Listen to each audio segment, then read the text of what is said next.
can we talk about what psychedelic? Let's talk about psychedelics. What do you think? Yeah, sure. I know you haven't. I know something about them. Let's talk about something you haven't spoken about yet. Yeah, I'm sure we'll get there. Let's define psychedelics first of all, because I don't even know if a lot of people listening really know what that is. They go, oh yeah, I've heard of magic mushrooms, or I've heard of LSD. Yeah. That may be the limit of some people's experience when it comes to this stuff. Sure. Well, there's some debate over how broadly to define psychedelics. And I run into people who kind of define them as psychoactive plants and drugs in general. But the definition that I liked and relied on in the book is a class of so-called classic psychedelics that all operate on the same receptor sites in the brain, serotonin 2A receptors. They're tryptamines, most of them, not all of them. That's a certain class of molecule. And they include, basically, for my purposes, LSD, psilocybin, DMT, which is in ayahuasca, and then some handful of kind of more obscure ones. So I would not include, for example, MDMA or ecstasy, although some people do, or cannabis that some people consider a mild psychedelic. And the reason I limit it to that class is they have a similar neuroscience story, and they have a similar social history. Very much tied to this period in the 50s and 60s of active research followed by crushing suppression. Yeah. The one I would add to it that's not a tryptamine is it's a phenylethylamine, if I'm pronouncing that correctly, is mescaline. And that's been around for longer, actually, than the others. Really? Yeah. It's in peyote, and it was isolated around 1900, and there was some interesting research done in Germany on mescaline. But it's not a substance I have much experience with. Yeah. Well, we'll talk about our experiences in a little bit. Okay. I've also not tried most of these. I shouldn't say most. I have a good portion of them I have not tried, and my experiences have been kind of strange on top of that. I always do wonder, though, how do people find out about these things? Mushrooms, okay, you're hungry, you ate it. Whoa, that was not the same mushroom I had yesterday. Yeah. I get that. LSD, quote-unquote, accidentally ingested, 160 times or however many times he had accidentally ingested it. Albert Hoffman? Yeah. No, just once. He accidentally ingested it once, realized, hey, there's something going on here. This is a powerful substance, because he had so little, and it got in through his skin, I think, that he then decided, I got to take this deliberately. And to see what was going on. And then he has the first acid trip. Gotcha.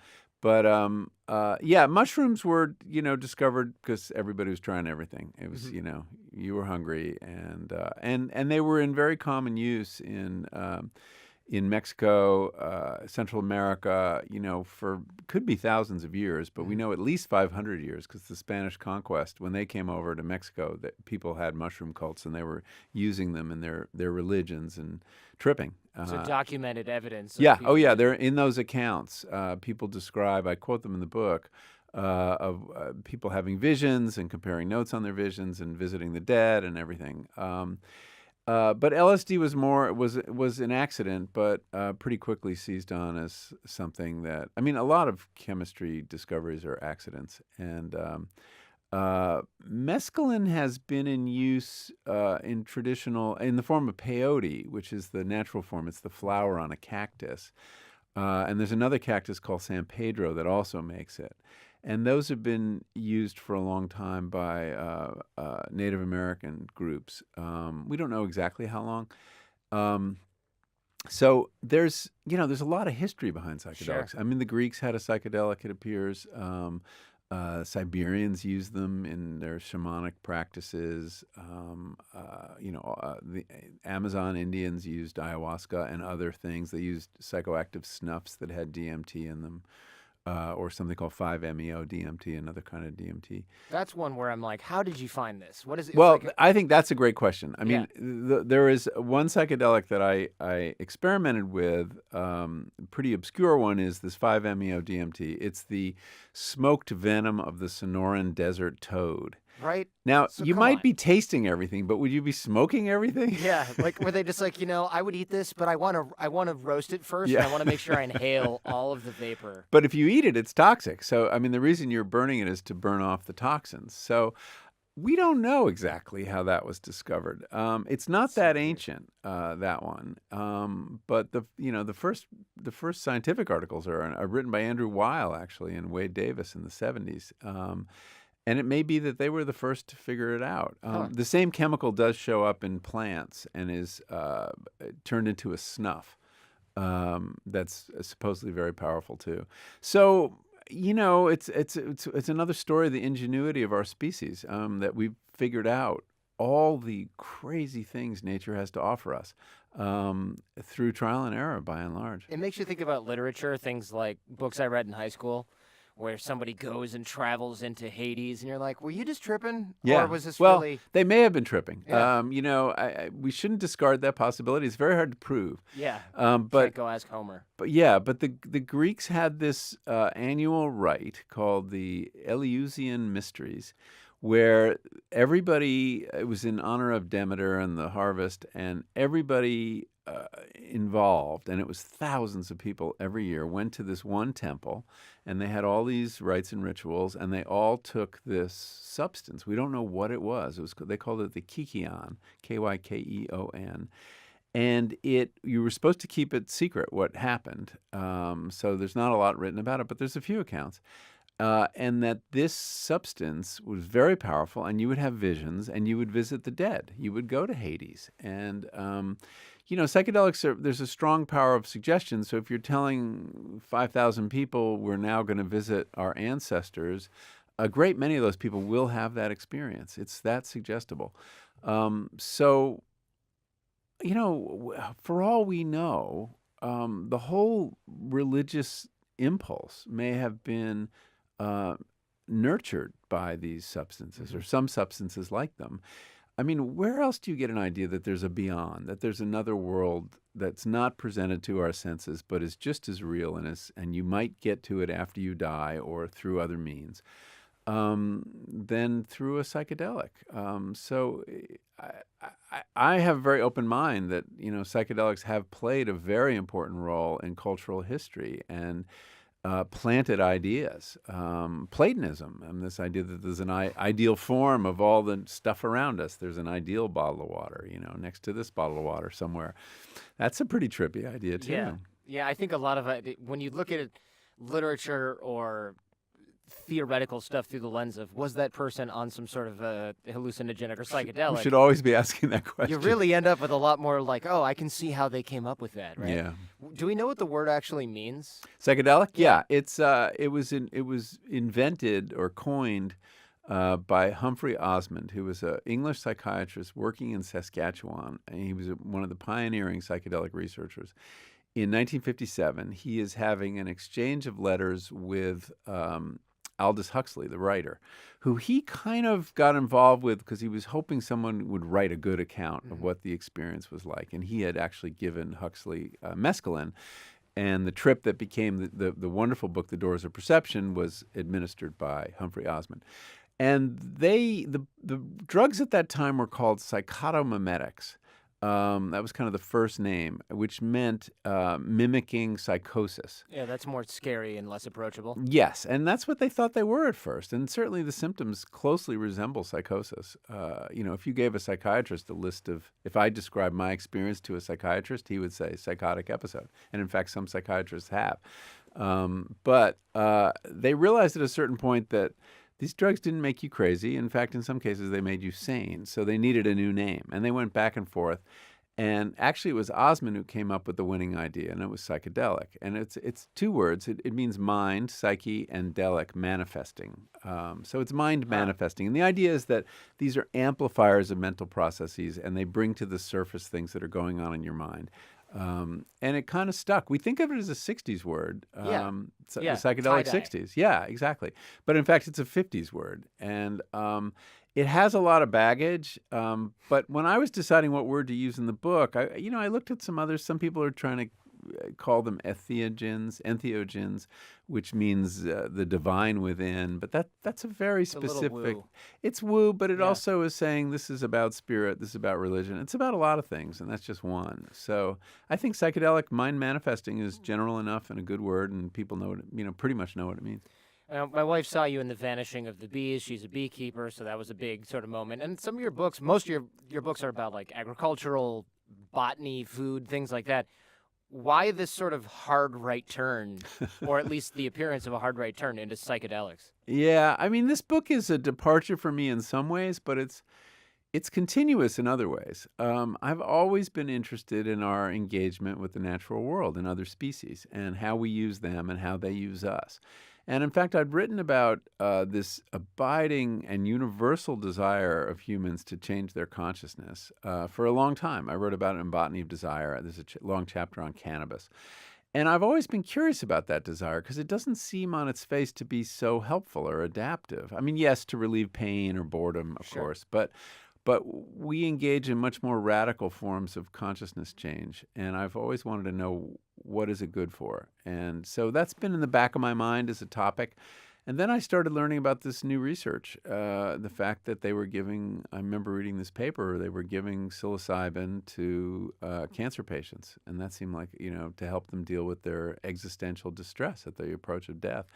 And that was such a mind-blowing idea. I thought, well, I guess it's time to take a look at this class of drugs because I had very little experience of it. I don't know if I'd want to. If I'm facing death, do I want to take something that's going to make me trip, though? Yeah, That's my reaction too. I Yeah. would not. I would. You don't want to be so out of control. You would assume your thoughts would go to the darkest possible place. Sure.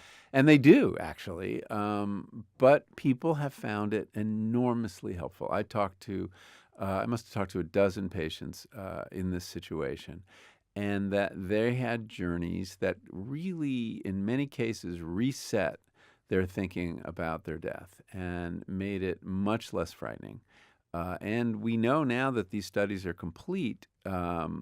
About 80 people, I think, have been through this, that in a high percentage of cases, most cases, people registered statistically significant decreases in their depression and anxiety. It's really remarkable because, that's a big deal. antidepressants don't help people in that situation very well, and we don't have very much to offer them.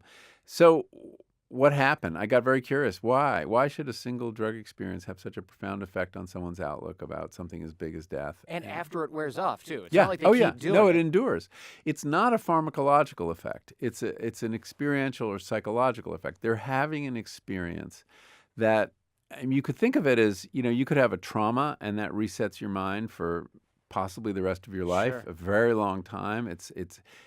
The way it gets stored in memory and the emotional charge attached to it makes it radioactive. This is kind of the positive flip side of that. If you don't have a challenging trip. Yeah, and people do have challenging trips, but actually, if you're having a guided trip, and it's really important to distinguish the ways in which psychedelics are used, because there's a recreational way to use them, and I use that word advisedly because it's a little unfair. Mm-hmm. And then there's a kind of regulated therapeutic way to use them, and they're very different experiences. So that if you're having a bad experience on a guided trip, the guide can use it to help you explore difficult material. And in fact, they don't even use the word bad trip. They talk about a challenging trip. So it just means rich materials coming up, and they know how to help you deal with your fear and the scariness of it in ways that make it more productive than traumatic. So anyway, people would have an experience where they would see themselves and their life and their death from a new perspective. Mm-hmm. And what's interesting is the perspectives that people acquire on psychedelics, the insights you have an incredible authority. They're like revealed truth. They're not just an idea. Like, we have insights all the time, and then they pass, and we think, that wasn't such a good idea. Here, they because they're something about the way they're consolidated in your memory, they're objectively true. And this is true for the addicts as well as the people who are dying, that they come up, they have an insight into their addiction. And it may be very banal. It could be as silly as, smoking, really stupid thing to do. But suddenly it's like the tablets have come down from the mountain. It's like, smoking, stupid thing to do. I'm never going to do it again. And they never do it again. Because they internalize it instead of just going, I know that's true. But there's no distinction between subjective and objective. I think that this is probably the key. This is my own speculation. But we live in a world where there's a mix of there are things that we understand to be objectively true, at least there used to be, and then there are things that are subjectively true, and we have our subjectivity, and the world is a world of objects. But on psychedelics, as your ego dissolves to a considerable extent or completely, There'd be nothing left of me. yeah. And so things are all objective, because that distinction is gone. So it's not just your idea; it's the idea. The idea, yeah. But you tried this at age 53, and I applaud you for diving into the subject matter of your books.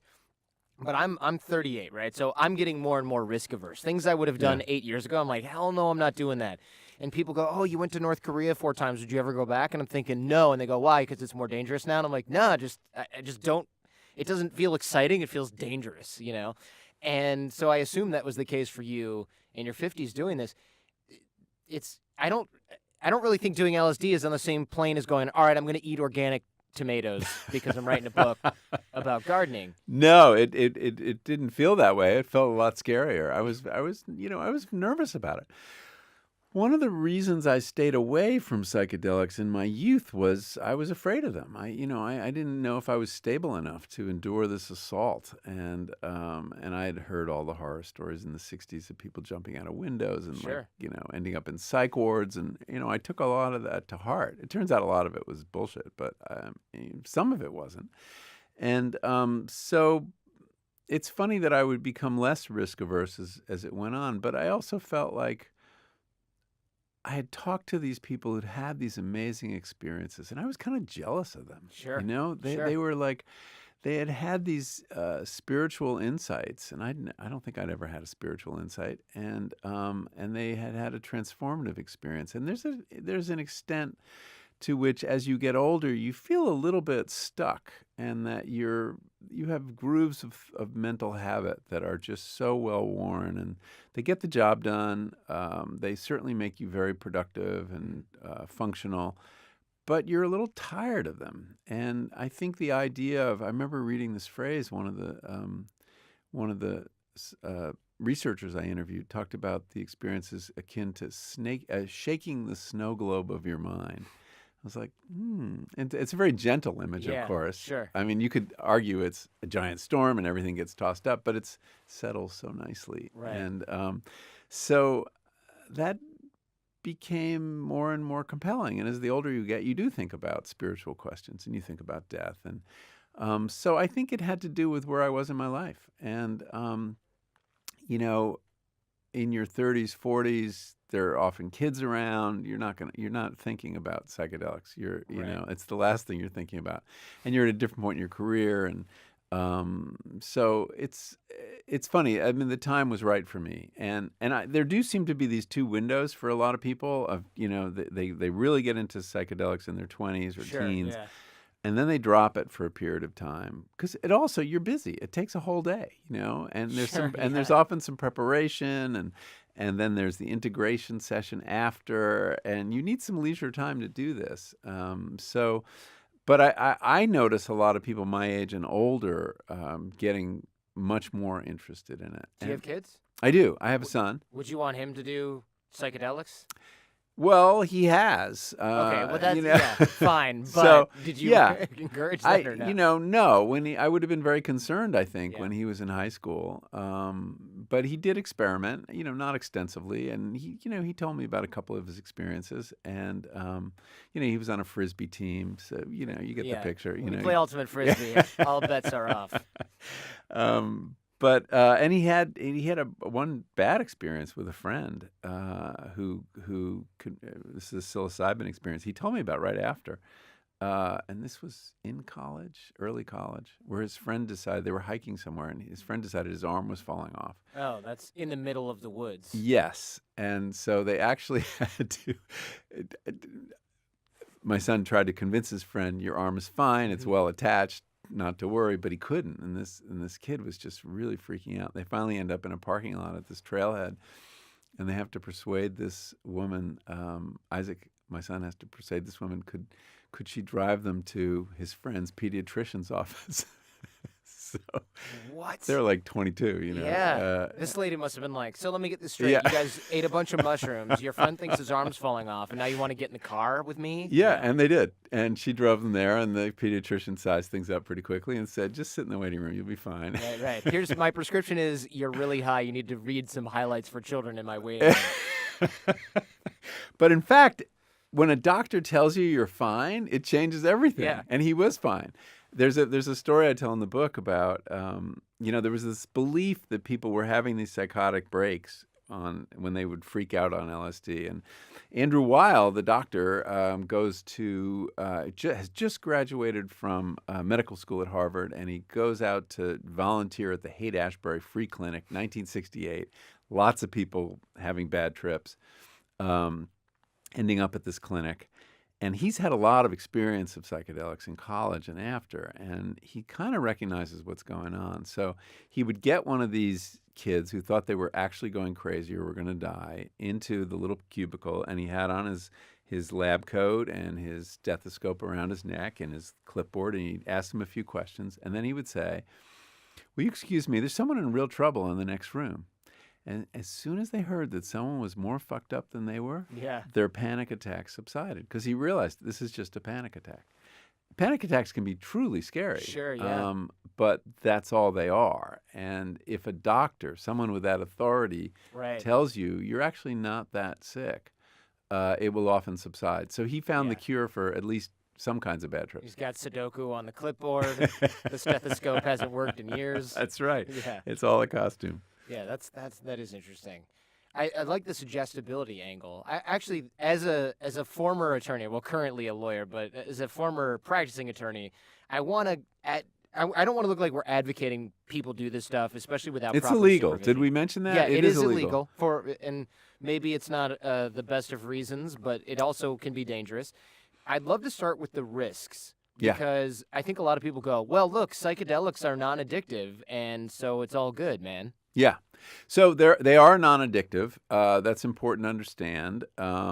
Your desire after a big psychedelic experience, your first thought is, gee, when can I do this again? It's really, do I ever have to do it again? Right. Because it's so intense. It's like going to the gym. You don't really want to go work out right after that. You want to lay on the couch. Exactly. And then, because I looked at this question, I was very concerned about the health effects. I talked to my cardiologist about it, before I did anything. I was really surprised to learn that in terms of your body, physiologically, they're remarkably low toxicity. There are drugs in your medicine cabinet that have a lethal dose, over-the-counter drugs. There's booze in my cupboard that has a lethal dose. That's right, and too. It's present in the cupboard. That's right. But the Tylenol does, too. And it's not as high as you'd imagine. It's a dozen pills, something like that. But there are risks. So the risks are not physical. The risks are, except insofar as you might do something stupid and endanger your body. The risks are psychological. The fact is you are debilitated for a period of time, and you don't want to be walking around on city streets, and you don't want to put yourself in a car. And so people do stupid things and get hurt or killed on psychedelics. Some people who probably are already at risk for mental illness can be tripped into a psychotic episode. How do we know if we're in that camp? Well, in the above ground trials, they screen people very carefully, and they look at the mental health of people in your genetic line. I mean, they go back and ask you, is there any signs of mental illness in your family? Looking for any genetic markers that might signal that you're vulnerable to schizophrenia. Because schizophrenia doesn't show up until you're around 20 or around 30 usually. And this experience, any big experience can trip it off. I mean, divorce of parents can do it. Graduate school can do it commonly. But psychedelics can do it too. So if there's any risk, if there's any kind of personality disorders that you've been diagnosed with, bipolar, usually not recommended. And if you're on psychoactive drugs like SSRIs, it's not that it's dangerous, but it won't work very well. And they occupy the same receptor sites. So they block the whole thing. Right. And people have these dud trips sometimes if they're on SSRIs. So you're encouraged get off of SSRIs, but that has its own set of risks, of course, of suicide and things like that. So, so the risks are psychological, and that you could have a really terrifying experience. And I met lots of people who had happy experiences with LSD until they didn't, and then they had a terrifying experience that went on way too long. Yeah. And LSD does last a very long time. And then they just didn't want to go near it again, that it was traumatizing in a way. I think it was Sam Harris who said he had all these great benefits, and then he had one time where he Yeah. was like, this outweighs all of the benefits Yeah. that I've achieved. I'm never doing this again. Yeah, and that is that's always out there. And because you had good experiences doesn't mean you always will have good experiences. That said, though, doing it in the company of a guide diminishes the odds of having a bad experience you can't quickly recover from. They're very good about, they give you these flight instructions that are actually very helpful in that they tell you, if you see anything scary, don't run away. And it's really fighting what's happening in your mind that leads to the kind of anxiety and paranoia people experience. And their main advice is go toward whatever it is, even if it's terrifying. Open that doorway, go down that stairs. And if you do that, if you don't resist, it will usually morph into something much more positive and even beautiful. But it is the fight or flight instinct that gets people into trouble. How do we find a guide? Because what's dangerous is, since it's illegal, we've got people, and I get an invite like this in my inbox every other week. Hey, my friend is a shaman. And I'm like, is your friend 20 years old and lives in his parents' basement? Because he's not a shaman. And just because you met somebody who speaks Spanish, they're not a shaman either. So what's going on? Yeah, so, there are two ways to approach this experience, or three ways. One is volunteer for one of the trials going on. There's going to be a lot of research going on in the next year or two. And then you're doing it at and then you're a shaman. Congratulations. But you're doing it at a medical institution, with people who have antidotes and access to hospitals, and it's incredibly safe. I would have done that in a second. I didn't qualify for whatever they were studying, but there's a big study of alcoholism going on in New York. There are going to be big studies of depression in general, treatment-resistant depression. There may be an eating disorder study, and then there are still studies with healthy normals trying to calculate what the best dose is. So I have a lot of resources on the website, my website, michaelpollan.com, where you can go and see this is how you can find out if there's a trial in your area that you might be eligible for. There's a trial for religious professionals. If you're a Hindu priest or an imam, they're looking for you. They want to give you psilocybin and see what happens. So that's one way. They're having trouble with those two categories. They got plenty of rabbis. Rabbis are like, where do we sign up? Half of Brooklyn is in the trial. So it's a very interesting trial, but different religions have different rules about intoxicants. In some regard, this is an intoxicant, although I don't know if that's a proper word for it. So that's one. Underground, there are, I was surprised to learn that there are, I don't know how many, but probably in the hundreds of very serious professional underground therapists with a lot of experience, even though they're operating illegally. But many of them are trained psychologists, therapists of other kinds, and they really believe in this, and they're willing to take enormous risks to give it to their patients or their clients. How do you find those people? Well, as a journalist, I did it by asking around. I asked my friends, and friend of a friend of a friend worked with somebody, and I got an introduction and went and interviewed them, and then you get into a community and people start referring you. And but I can't make any referrals. Please don't.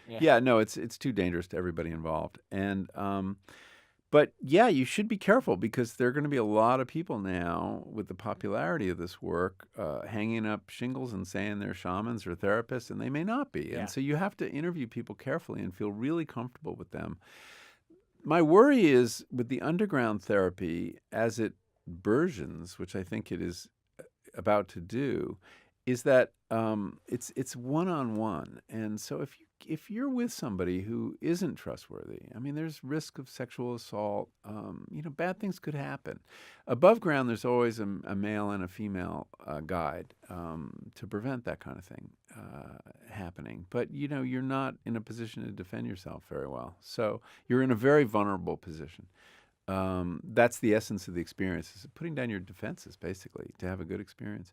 So people should be really careful. They can travel other places where it is legal. It's legal to use psilocybin in Amsterdam. Oh yeah. There are truffles there that people use, and there are groups. The Psychedelic Society of United Kingdom organizes group sessions, and it's all legal. You can go to Costa Rica. There's a mushroom retreat in Jamaica. And I don't know the legal status there, but it's safe. There are places in Mexico where you can go use ayahuasca, or Peru, or So there are options. And then some people get their friends to guide them. If they have a friend who they trust and is a psychologically skilled person, there are manuals on how to guide. There's a very good book called the Psychedelic Explorer's Manual. Oh yeah. That if you want to figure out how to do this or trade that favor with a friend, you could do that. I can't recommend any of these things. It's Sure. not for everybody, and so I'm very reluctant to proselytize in any way. I interviewed a lot of people for whom it was enormously helpful. And I learned a lot myself. I'm so happy I went on this journey. I know things that I didn't know before. I had, some of the more profound experiences of my life due to a molecule. How amazing is that? The experience, though, isn't really in the molecule, right? It's already in your brain. Yeah. So how do these things work, right? That sort of leads to that question. How are they working? Because you're not taking something that's making you feel a certain way. You're shutting some things off, and you're going inside your brain and doing this with all the switches and flipping them up and down, kind of. Yeah, or you're removing various inhibiting functions of your brain. There are, the brain is a really complicated system. You would think it would be anarchic. And there's so much going on. There are hundreds of different networks. They're each putting out electrical impulses, chemical communications. It is probably the most complex thing we know of in the universe in terms of the sheer amount of activity going on and numbers of neurons and what they're each capable of. So to keep things in order, there are these various regulatory devices. And one of them is something called the default mode network, which I write about at some length. It's a really interesting set of structures that I didn't know about. I'd never heard of the default mode network, and indeed nobody had 20 years ago. It was discovered fairly recently. There's been a revolution in brain science where they went from thinking there are regions that are responsible for specific things, and we can find the region for depression or the region for vision. But it turns out everything's networked. Even a memory could involve 6 or 7 different parts of your brain communicating. That's interesting. It's not all localized. So the default mode network is a regulatory set of structures that's in the midline. It connects the prefrontal cortex, which is the executive function where you make decisions, to older, deeper structures involved in memory and emotion. It appears to be involved in functions related to the sense of self, self-reflection, self-criticism, time travel, the ability to think about your future or your past, which is very important to having a sense of self. Without time, you don't have a sense of self. Seems very human somehow. Very human. And most of the default mode network may be unique to humans or us and higher primates. Even kids don't have a well-developed one until pretty late in childhood. And it's involved in what's called theory of mind, which is the ability to attribute a mental state to another person, which is very important to moral reasoning, empathy, compassion, things like that. And something called the narrative or autobiographical self, the place where we generate stories about who we are. Where we take information from the world and tie it into whatever we know about ourselves to make a coherent story. Because that's what a self is. It's a coherent story over time. Right, narrative. Yeah, you're a character. You're a character in a story. So what psychedelics appear to do is diminish activity in this network and take it offline temporarily, which is quite surprising. It's not what they expected to find. When they started... And we know this from brain imaging, fMRI imaging of people on psychedelics, which is not a perfect technology, but it's the best we have in humans to study what's going on in the brain. And there are a couple other imaging technologies that have also been used to confirm these findings. But this network seems to go quiet. And when it does, basically, as one researcher put it, the rest of the brain is let off the leash. And so parts of the brain that don't ordinarily talk to one another strike up conversations without going through this central regulating hub. And so you get, say, your sense of sound communicating with your visual cortex. So maybe you can see sounds. You get some synesthesia going on. Synesthesia, yeah. And that's a very powerful effect of it. And memories bubble up. Repression is gone. So what's going on in your brain is stuff in your brain. It's not stuff in that molecule, as you said. But it's taking the brakes off, and lots of material comes up. And material comes in, because a big part of perception is editing the flood of data from the world. Right, yeah. And we probably block out as much as we let in, and because it would be overwhelming, the flood of information. In any given moment, the things that are going on that you have to block out to function. So you're letting in more information, it's coming up from above, and it's very chaotic and confusing. And the brain is interesting that it's always trying to impose order on disorder. And so one of the things it does is create narratives for what's happening. So you see faces in the clouds. They're not there, but your brain is trying to make sense of this field. And that may contribute to hallucination. And so there's this wonderful push-pull, because the brain is always imposing models on reality, and reality is always imposing stuff on brains. And that handshake breaks down, and so basically you're introducing a high level of disorder into this ordered system. That can be, that can be terrifying, but it can also be incredibly productive. Yeah, I was talking with Dr. David Eagleman. Are you familiar with him at all? So he's a neuroscientist out of Stanford, and he taught us how senses work. And essentially, and I'm going to just put this all into one sentence, but basically your brain is interpreting everything around you, right? Your eyes are this sort of physical gear, but your eyes don't say, all right, I'm looking at this, and this is a camera, and da-da-da. They're just saying, here's a bunch of electrical impulses, and then your brain says, I'm going to ignore all of that because I know what the floor is there. My feet feel it. We're good. I'm not going to bother looking at it, which is why when we leave this room, if I didn't tell you to look at the carpet, you wouldn't even notice that it was gray, because it's completely irrelevant to our current mode of what we're doing. And so when we take things like psychedelics, our brain might try to impose a model on that, but it also might not know what to ignore. And it might also say, if you've got the wall down, the curtain between sound and taste down, you think, wow, that loud sound really does taste so strongly of something that I can't describe and that you've never tasted before, so it seems novel.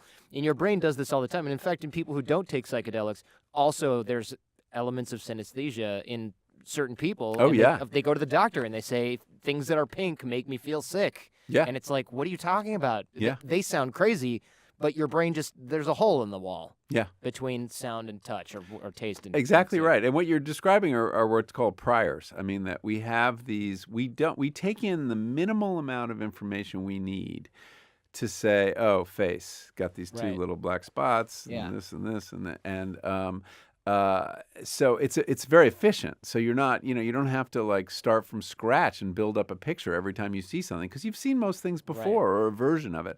And then there's this error correction feature of, oh, that kind of face, male face, not female face, whatever. And that process breaks down. And it's amazing to what extent our everyday normal perceptions are a hallucination, a controlled hallucination, corrected by reality. But it's an illusion spun in our minds. And there's an experiment I did in the book. I tried to do under the influence of psilocybin. Didn't work out too well, but if you go online and look for the rotating mask experiment, it's really interesting.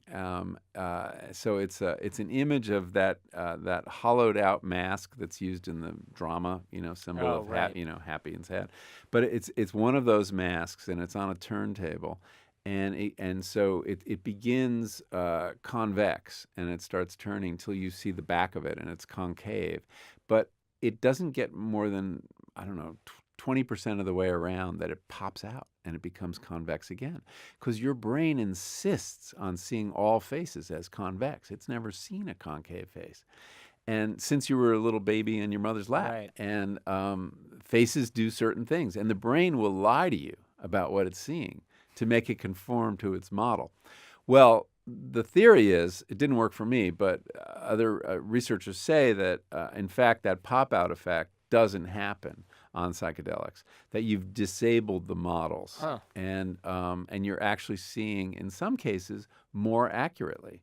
One of the things people talk about is how your visual field changes, and you see traces when you turn your head, say, on psychedelics. And somebody was explaining to me that a visual image has so much processing involved. I mean, it's what you were saying earlier. Sure, that yeah. you're taking in these electrical and light impulses, and it's a chaotic field, and you're imposing and you're organizing. And we have all this error correction for movement, especially. Otherwise, you couldn't move. You'd be car sick all the time. Sure, sure.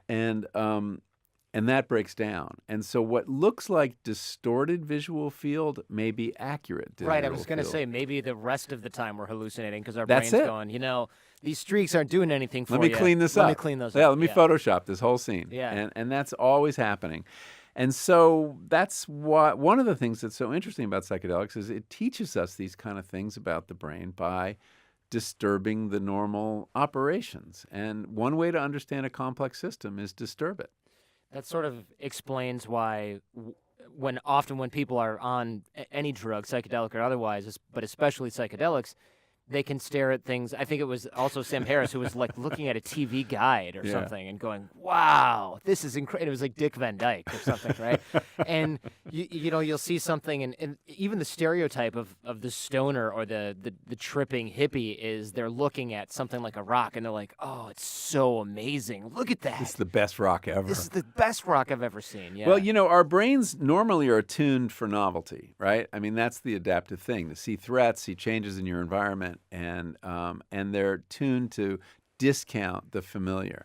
And one of the things that happens, and this is true on marijuana too, but certainly on psychedelics, is the familiar becomes fascinating, and that tuning changes. And actually, in marijuana, they've done this research and found that the novelty centers go down, and the whatever centers deal with the attentional networks that deal with familiar stuff in your environment go way up.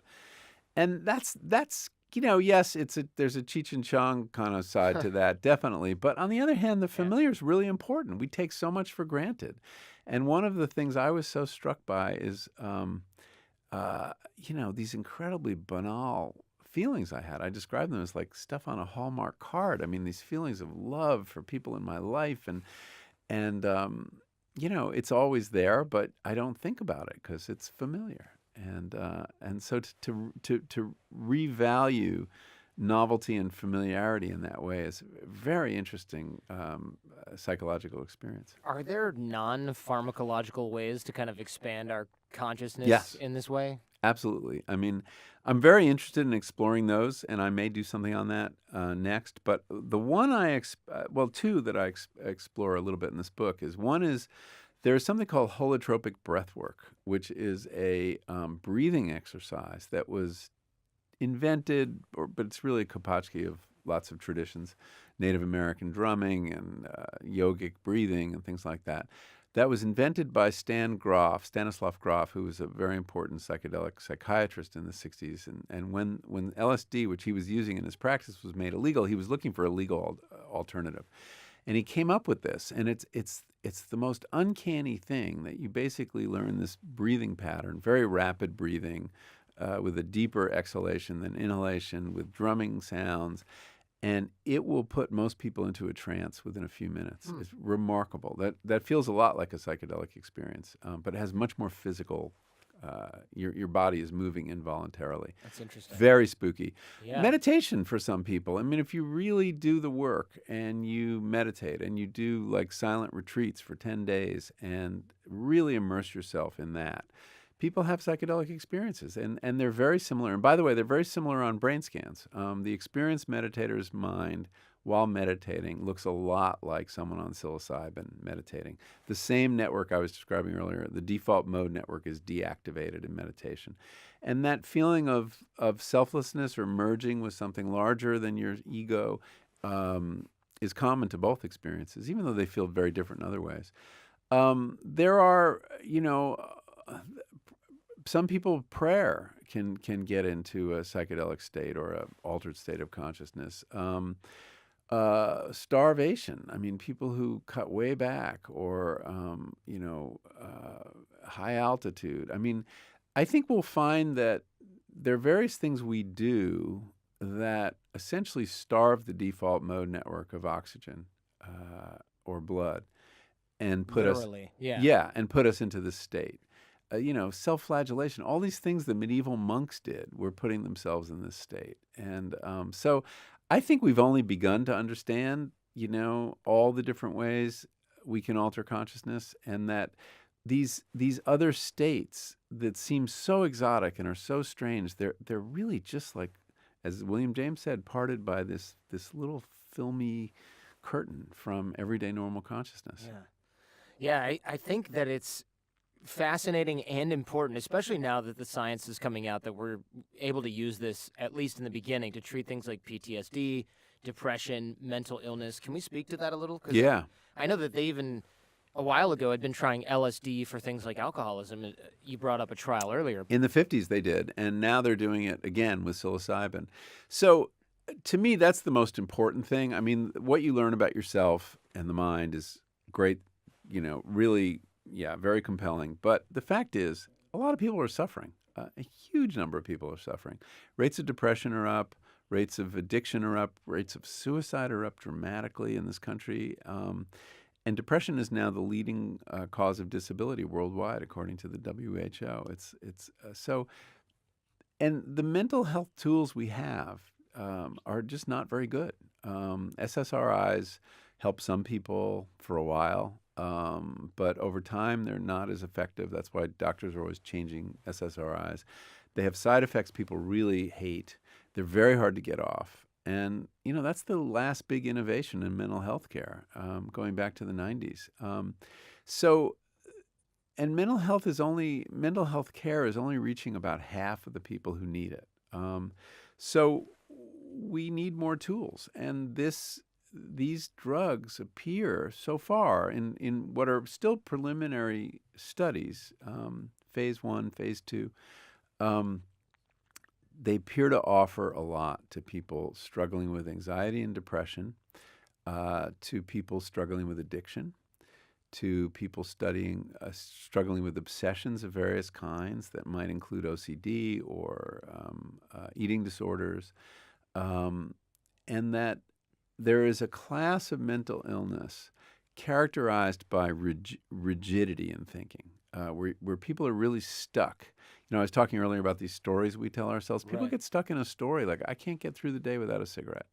I'm unworthy of love. I'm a bad person. My body, I'm overweight, even when you're not. I mean, Right, these eating stories, disorders, eating yeah. disorders.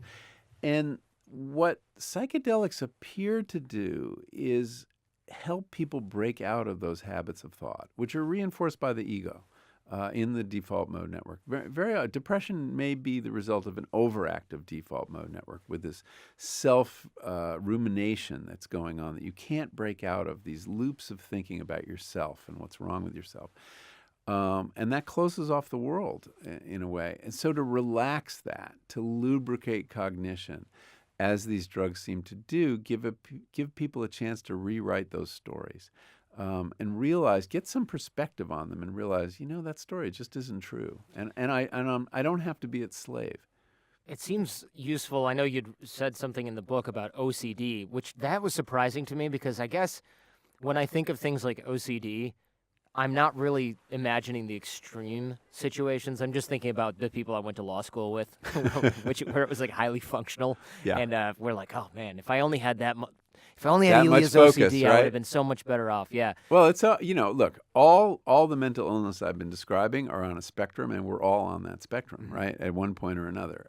It just gets out of control for people. It's when that OCD makes it impossible for you to ever leave your house without going 5 miles, coming back to check the burners, Right. or I mean, all the crazy rituals people get into that debilitate them or suck up all their time in life. And there's a wonderful one-man show by an actor-comedian named Adam Strauss called The Mushroom Cure, and it's all about his OCD, and it's an incredible evocation of OCD and how he used mushrooms to get over it or reduce its effects. It's been playing on and off in L.A. and San Francisco, and I think it's in New York now for a while. But if you want a taste of that, he evokes OCD in a profound way. So, but OCD, like these other things, may just be a result of rigidity in our minds, and that the mind it can be too chaotic or anarchic, but it also can be too ordered. You can have too much order in your mind. And that, think about creativity. You need a certain looseness in cognition to be really creative, to think outside the box. If you're stuck in these narrow grooves of thought, you're not going to have a new idea. You're going to have the old idea over and over and over again. And so that is very interesting work that remains to be done, looking at psychedelics and creativity. There was some work done in the 60s on that, and they tried to study it. It's hard to do because I don't even think we have a good definition of creativity. Probably not. No. Yeah, and so it's a very elusive concept. And is creativity in engineering the same as creativity in the arts? I don't know. Yeah, hardly. Yeah. I'm sure Jeff Sessions is just jonesing, just itching to get these trials kicked off. Yeah, so it's just opened up this very interesting frontier, and I hope it continues. I hope the research is allowed to continue. So far, the government hasn't interfered, and people are getting funding. It's private. I mean, there's no NIH money in studying psychedelics yet. Although in England, some of the big medical charities have been donating to the work. But here it's been private, mostly, Silicon Valley money that's supporting it. Yeah, no big surprise there. No, burners are the big supporters. And this has been getting, I don't mean this in a pejorative sense. It's really been trending up. I don't want to say being trendy because that sort of cheapens it. Yeah. But it has been trending up. And I mean, even a couple of years ago, I remember microdosing was the thing, and I was talking with Vice News because I knew, not just I knew some entrepreneurs, it was like every entrepreneur in the tech space and even adjacent to it was, hey, I want a microdose. Here's which bottles are you using, and all this stuff. And I'll admit, I tried it and I went, I don't need this. It's not for me. All it did was make me feel over-caffeinated. And jittery, yeah. And I don't need more energy. Yeah. I need to relax. And microdosing is not the way to do that. Yeah. Microdosing, I talk about a little bit in the book, but in the end, I just felt I really stuck close to the science here in this book, even though there's a personal dimension, historical dimension. So I didn't want to write about things about which we had no good scientific data. And the fact is we don't have any good scientific data on microdosing. We have anecdotal reports, and some of them are encouraging. But going back to this point about suggestibility, it could well be a placebo effect. Sure. Now that's fine. And maybe the research will ruin the placebo effect if it doesn't turn up anything. But so I don't know what to say about it except maybe. Let's see. Sure. Let's do some research. And there are some trials getting started. I think there's one getting started in England that they're going to look at microdosing. So we may learn a lot more. To me, though, the idea of microdosing seems like you're taking this, it's so of our time because you're taking this transformative, disruptive experience and you're turning it into a productivity drug. Yeah, exactly. Like, what's the minimal amount I can do to get more work done? Yeah. Like, hey, man, so did it's you like, read the manual? It's the it's the ingenuity of capitalism once again to let's take this disruptive force and make people work better. Right. Like, you don't need coffee. You don't need Adderall. You can just microdose. Yeah. So twice a week. It seems like a shame. I mean, it seems like not a great use of this resource. It's a waste of LSD, people. Just save it up and use it all on a Saturday. Yeah, so my book is mostly about macrodosing. Right, macrodosing, exactly. The smoking stuff, the quitting smoking stuff is really interesting. I think you had mentioned that it's upwards of 60% effective in the sort of limited trials that they've done. Yeah, so they've done a pilot study that was small, it was 15, 20 people, and it was effective in, it was either 60 or 80% of people who were abstinent after, 67% were abstinent after a year. remarkable. That's like 3 times yeah. the best drug. The that best they drug have. now is I don't know what it is, but either the patch or Shantex or something like that is like 20%. It's a really tough addiction to break, and they did well. And I interviewed a lot of these people, and they told these amazing stories that don't really explain anything to me. I mean, I remember interviewing this one woman. She was Irish, and she's a book editor. She's in her early 60s, and she said, I sprouted wings and I flew all through European history, and I witnessed these amazing scenes of European history, and I died 3 times, and I saw my body rise from a funeral pyre on the Ganges, and I was there at the dawn of creation, and I realized the world is full of such amazing things to see and do that killing yourself with smoking seemed really dumb. And that's kind of like this really wide Yeah, circle. long way to go to get that Yeah. idea, right? But for her, it was it wasn't her. Somebody else described it was like the camera on the scene of my life had been pulled back to a further place than it ever had before, and I could see what I was doing in this larger context, and it didn't make any sense. And it's helping people quit. And I'm really curious to see what happens with this big alcoholism study at NYU. We have such a problem with alcoholism, and if it can help, and this was an idea hatched in the 50s. Actually, Bill W., the co-founder of AA, had psychedelic therapy in LA, and he really thought it had a role to play. In fact, even brought it to AA and said this should be part of what we do. And his fellow board members were like, "Are you crazy?" Yeah, because they're pseudo-religious, aren't they? Well, they are pseudo-religious, but I don't think that was the problem so much of they're just so hostile to intoxicants. Sure. Because it's sort of the point. Right. That using a drug to deal with an addiction seems wrong, just kind of intuitively, even though it isn't necessarily the case. Well. But so anyway, so they rejected that idea. But it's a shame. The spirituality of AA is a very generic spirituality, and it's totally consistent with the spirituality of psychedelics. So it's all just about a higher power. It's not about God. And I always thought that AA had a Christian overlay, but in fact, it's a psychedelic overlay because Bill W., he got sober on a psychedelic experience in the 30s. And that idea of giving yourself over to the higher power, the hostility to the ego, the idea that you had to surrender and let go, this illusion of control, these are all ideas that come out of psychedelic experience. So it totally changed my understanding of AA. Well, maybe when the science comes up and you can get LSD from a doctor, then maybe the tune will change a little bit. It might. Yeah. It absolutely might. I wouldn't be surprised. We'll see. We'll see if this trial works. In the 50s, they were getting good results in about 50% of people treated with LSD for alcoholism. I mean, that's huge. Yeah, it would be huge. It could be a real game changer on addiction. But as I say, we still need to do more research before we can say this with any kind of certainty. I've heard the FDA has asked for trials with, and which does that happen a lot? It doesn't seem like it happens a lot. Well, you go into the FDA. I mean, what happened was that people who had done pilot studies and small studies of the cancer anxiety study and another depression study go to the FDA and say, now we want to go to phase 3 on what we were doing, which was treating cancer patients. And apparently, what happened is that the people at the FDA at this it's a kind of an advice meeting, said, you're getting a real signal here that this may be helpful in depression, and we want you to test it in the general public, not just the dying. So they were actually asked to expand the scope of their ambition. Wow. And I think that's a measure of the fact that the FDA knows there's not a lot of work being done to come up with new medicines for depression. Big Pharma's not doing this work. They're disinvesting in mental health drugs, if anything. And so the FDA would love to see some new pharmaceuticals involved.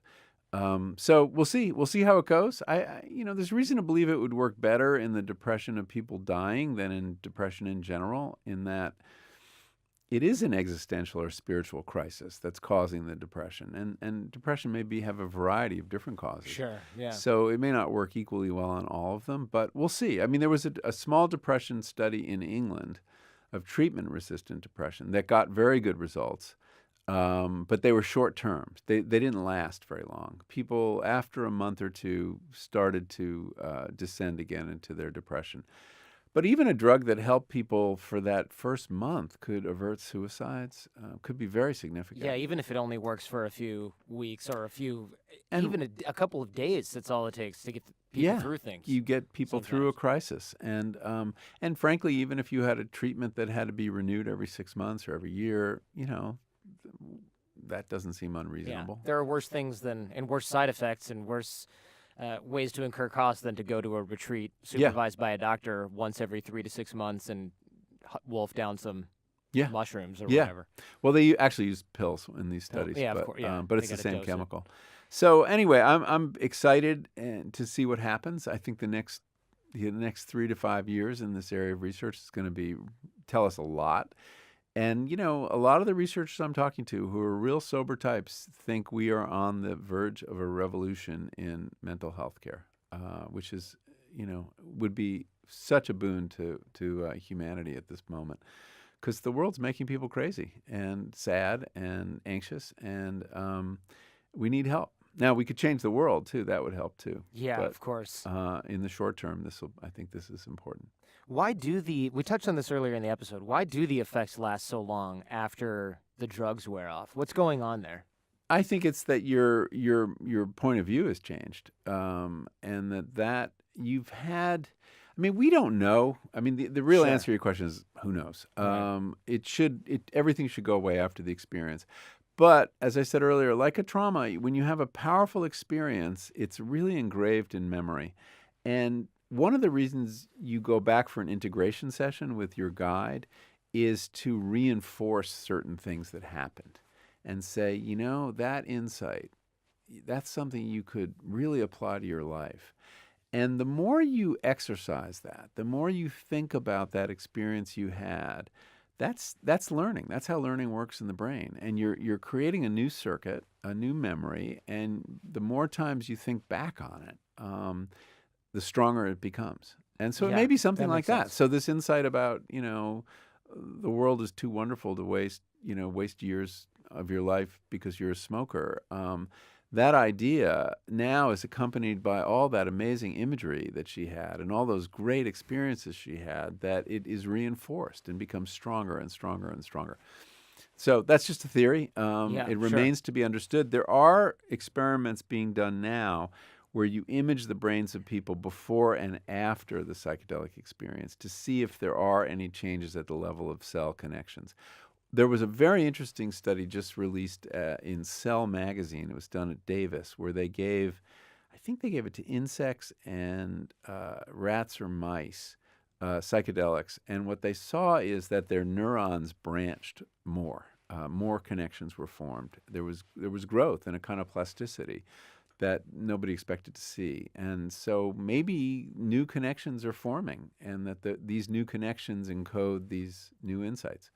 That's incredible. I mean, the idea that we could possibly increase neuroplasticity in adults is huge. Yeah, it is. And it has implications, obviously, for dementia and failing memories from other causes. Sure. And that, so who knows? I mean, you're talking about a single experience. How much influence could it have on the branching of neurons? Hard to say, but maybe that would argue for microdosing, to get this little vitamin every day that's encouraging your brain cells to branch. But we're speculating at this point. Right, yeah. We don't necessarily know that that's the case. I think it was Stan Grof, who you'd mentioned earlier, that said psychedelics will be for the study of the mind what the microscope was for biology or the telescope for astronomy. That's a bold statement. It's very exciting, but it's a pretty bold statement. When I first started this research, I read that statement and I thought, that is so audacious. That is crazy. I don't think it's so crazy anymore. I think that this is opening a window on consciousness and we have very few windows on consciousness. Consciousness is very hard to study. And it's a huge mystery. We do not know how brains produce consciousness. The feeling of being you, where does that come from? And And indeed, we do not know for sure that it is brains that produce consciousness. Right. There are many people who believe that consciousness is a property of the universe, that it's in the world, and we access it in some sense. So it's more like electromagnetism or gravity or one of those, or light. I don't know. That seems implausible to me. I tend to think brains produce consciousness, but that may be just because that's what everybody's told me. That's what your brain's telling you. Yeah. We Yep. always have to be suspicious. That's Yeah. right. The brain just it's happy to take credit for everything. if you Everything, let it. right? Yeah. That damn ego. Yep, that's right. Yeah, I'm so cautiously optimistic about this. So I don't necessarily think everybody should go out, and I want to be really clear because this is my show. I don't think people who are like, oh, I'm sometimes depressed, I should go do acid. I'm really not advocating for this stuff, but I'm also not trying to dissuade anyone. I just want to open people's minds to the possibility that there might be something here and to research this further, because if you've been trying to quit smoking for a long time and you gave up because nothing was working, maybe you should look into this. If Yeah. you've been suffering from depression, or if there's some trauma that you are consistently trying to get over and you've got a great therapist, but you're not quite there yet, maybe research this topic a bit more. I'm very cautiously optimistic with it, and I know that there's just not that much science behind it, not because we've researched it and haven't found anything, but because the research has been stifled. Suppressed for 30 Yeah. years, yeah, and it's just coming back. And so we've learned a lot in the, really the research begins in, late 90s. And since then, it's only been 20 years, and we've learned a lot. So, by the way, on trauma, the substance or medicine to explore is MDMA. And that research, which is not a central part of the book, but I talk about a little bit, is really exciting. And MDMA, ecstasy, is a drug that works on the brain in very different ways. And is involved with other receptor networks. But what it appears to do is disable the kind of fight or flight response. And it allows people to take out very charged memories and examine them without the associated feelings of terror. And so for trauma victims who have, the re-experiencing of their trauma is just such a painful experience. It allows them to take it out, look at it, analyze it with a therapist, and then put it back. And every time it's put back again, it loses a lot of that charge. So there has been a phase 2 trial that was just published last year that found that in something like 80% of the trauma cases, after 3 or 4 sessions with MDMA administered by a psychiatrist, that their markers, there's a scale for PTSD, and they were off the scale. They had fallen off the scale. They essentially didn't have a PTSD diagnosis anymore. And these are cops and firemen and victims of sexual abuse, and mostly vets.